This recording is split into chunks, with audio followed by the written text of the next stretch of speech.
मारिच की माया और सीता की व्याकुलता। सीता की इच्छा इस अद्भुत मृग को पकड़कर आश्रम में रखने की हुई।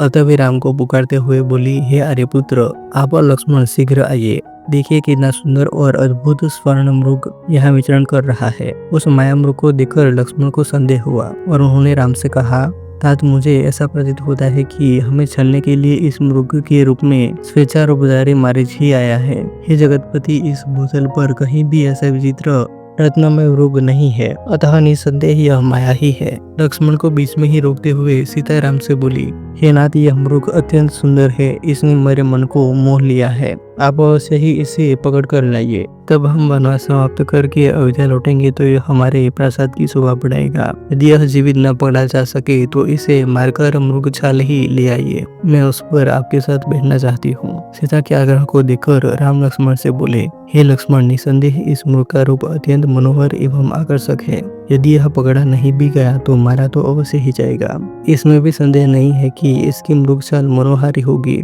सीता का आग्रह पूर्ण करने के लिए इसे अवश्य ही पकड़ना चाहिए। तुम्हारी शंका के अनुसार यदि यह राक्षसी माया है तो भी इस राक्षस को मारना उचित ही होगा। तुम सीता की रक्षा करो, मैं इसे जीवित पकड़ने या मारने के लिए जाता हूँ। इतना कहकर राम अपने शस्त्रास्त्र धारण कर मायावी मृग के पीछे चल पड़े।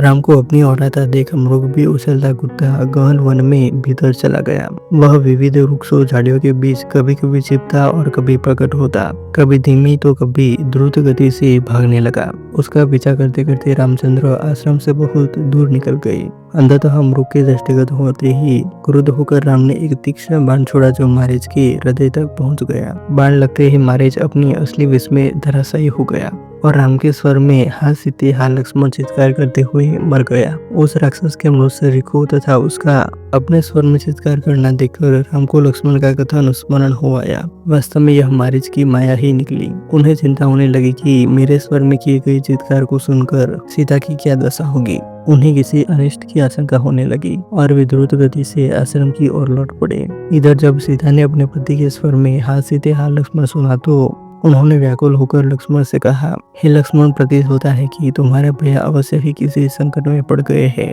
तुम शीघ्र जाकर उनकी सहायता करो। उनके दुख भरे शब्द सुनकर मेरा हृदय चिंता से बहुत घबरा रहा है। आशंका से आतुर सीता के वचन सुनकर लक्ष्मण बोले, हे आर्य, इस प्रकार मैं आपको अकेला छोड़कर नहीं जा सकता। भैया ने आपकी रक्षा का भार मुझे सौंपा है। आप धैर्य धारण करें, भैया आप आते ही होंगे। दुखी होकर सीता बोली, लक्ष्मण, ऐसा प्रतीत होता है कि तुम भाई के रूप में उनके शत्रु हो, इसलिए उनके ऐसे आर्त स्वर सुनकर भी उनकी सहायता के लिए नहीं जाना चाहते। जब उनको ही कुछ हो गया तो मेरी रक्षा से क्या लाभ। इस प्रकार कहते हुए उनके नेत्रों से अश्रुधारा बहने लगी। सीता की यह दशा देखकर लक्ष्मण हाथ जोड़कर बोले, देवी, आप व्यर्थ से दुखी न हो। संसार में ऐसा कोई भी देवता, दानव, मनुष्य, गंधर्व नहीं है जो भैया के पराक्रम का सामना कर सके। मायावी राक्षस नाना प्रकार के रूप धारण करते हैं और विविध प्रकार की बोलियां बोलते हैं, अतः आपको चिंता करने की आवश्यकता नहीं है। आप तनिक प्रतीक्षा करें, वे आते ही होंगे। लक्ष्मण के तर्कयुक्त वचनों ने सीता के क्रोध को और बढ़ा दिया। सीता का यह वचन सुनकर लक्ष्मण का हृदय विदीर्ण हो उठा। मुझे संशय हो रहा है कि आज आप पर अवश्य कोई संकट आने वाला है।